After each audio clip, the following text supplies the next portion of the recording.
Is the bubble about to burst in the Dallas-Fort Worth housing market? That is the big to-do on YouTube, in the news. Everywhere you go, everyone wants to know, is there a housing bubble right now? And is it about to burst? And am I going to purchase at the peak of the market? So I want to talk about that today. And put your comments below what you think. Your opinions are welcome here.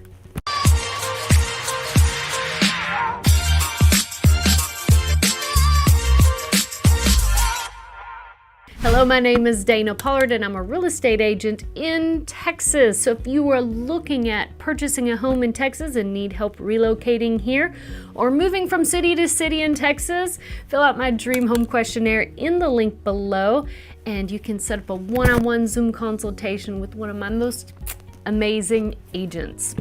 Also, if you are looking to sell your home and you live in Texas, then fill out my Sell My Home questionnaire for exclusive benefits of working with my team. So first, let me say this, the real estate market in Texas is still just plumb crazy, okay? Specifically Dallas-Fort Worth, it is they call it the Wild Wild West for a reason. It's pretty crazy, but we are still getting buyers under contract, okay? So what we like to say is, well, it depends on what city you are looking at moving to. It depends on budget. It depends on how much money you have down or if you have cash, the type of financing. But all of those things play a factor when it comes to securing a home in this crazy market. However, we are still helping many clients. If you are worried, we are still helping many clients secure homes. But that is why, plug right here, it was not intended, but that is why you want someone experienced and not a newbie when it comes to purchasing a home so that they can put in really good offers for you. Every week our team gets together and we strategize on the best possible way to get buyers under contract, and it's working. So again, fill out the dream home questionnaire. So let's talk about this bubble. Is there really a bubble?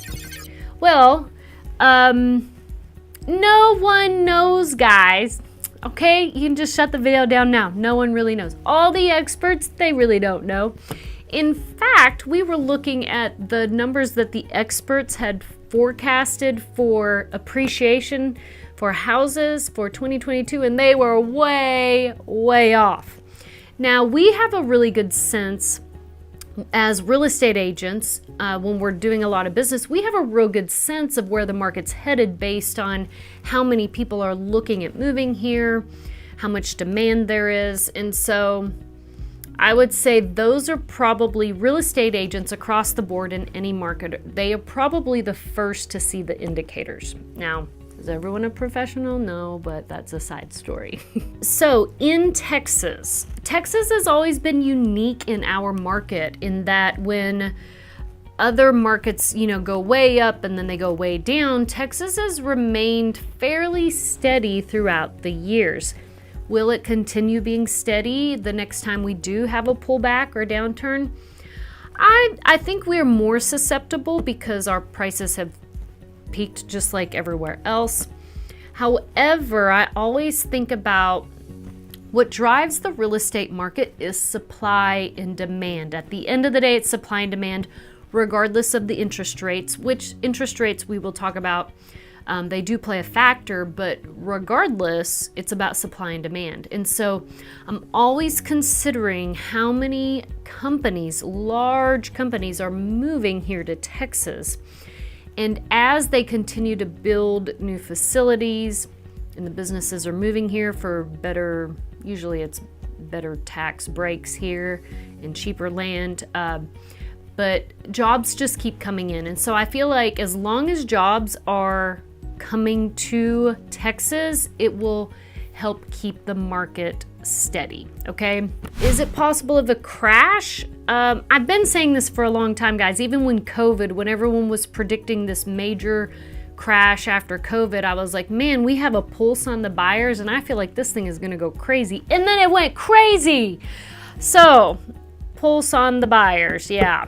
So, with that being said, now listen, it can pull back. In fact, we are hoping it pulls back some. Now, we don't want the market to tank, but we do hope it pulls back some. But even if there was some sort of bubble that we're in, it's not going to be a repeat of 2008. It is not the same scenario, okay? And we are not going to have as many foreclosures. If that happened, we wouldn't have as many foreclosures because it's just not the same scenario. Right now, so many people, in fact, the foreclosure rate is like 0. And it's because people can sell their home if they're in a bind financially, okay? So I don't think it's a repeat of 2008. It would be nice if the market would slow down a little bit to give buyers more opportunity, especially as the interest rates get higher. It really knocks out our first-time home buyers, and I feel like that's sad. So interest rates are going higher. All of that is in perspective as well. My first home that I purchased way back in 2020, no, not 2020, the year 2000, like 22 years ago, my interest rate was 8.25%, and then we refinanced at 6.25%, and I thought, whoa, that's amazing. And so I'm not super concerned about 5% interest rates, even 6 or 6.5. It is possible that the rates are going to go up because the feds have said that it's going to be going up. It's already gone up rapidly. But I'm not as concerned because really the cost of the salary versus, the cost of living versus the price of a home, it's still relatively stable, okay, for the median income versus the median home price. So let's talk a little bit about who's buying and where are they coming from to create this crazy market. From Dallas Business Journal, first-time home buyers have continued to remain reserved in the market nationally, accounting for 27% of buyers in January 2022. And listen, that's down 30% from January 2021. That's what Compass reported. And that's sad because I think a lot of it is housing prices as well as interest rates.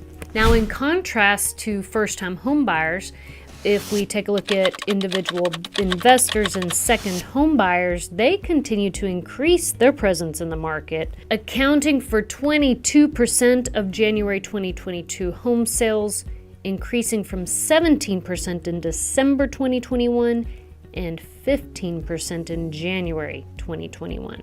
And then Texas remains very, very strong for out-of-staters moving here, and so that makes up many of the buyers here as well. In fact, we had a meeting with one of our preferred lenders, and he said the majority of his clients are out-of-staters moving here. So Texas people are like, what's going on with the pricing, with the housing market? They're most of them are staying put, but out-of-staters are used to the prices that we see, so it's not, it's more about securing a home than, freaking out about the purchase price. So what are they buying?